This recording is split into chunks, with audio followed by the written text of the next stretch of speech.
Hello and welcome to Canyon PD's Tip of the Day, where educators get tips, tricks, and ideas that serve, support, and inspire their students. And today I'm looking at Jamboard again, but not as a teacher tool, as a social emotional learning tool. So what I've done is I've created two circles using the circle tool, and I've created this inside circle and then an outside circle. And on the outside, I'm asking my students to write down on a sticky note what I cannot control. And on the inside, I'm asking them to write on a sticky note what I can control. This is a great activity to allow students to understand that they do have some control over a few things.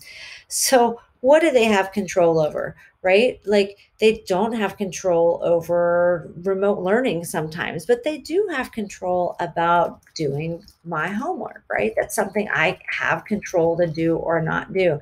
I can click save that sticky note and then put that into my can control area, right? So the idea here is that some of the things they might put in the wrong circle, as in, oh, wow, can I really control the timing of the COVID vaccine? I cannot control that. So I'm going to leave that in the outside circle. Once you're finished kind of getting your students to think about what they can and they can't control, have that discussion of try to let go what you can't control. So you can take this sticky note, you can fling it off the page if you want to.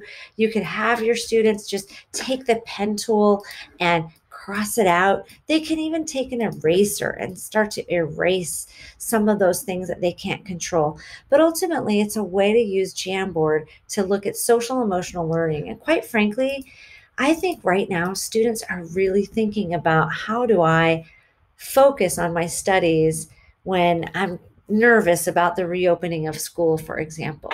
Help them to understand what they can and they cannot control. And if you do this with pencil and paper, you can certainly have them crumple it all up at the end and toss their worries away. I hope that you've learned a little something here with our Canyon PD's tip of the day on what I can and cannot control.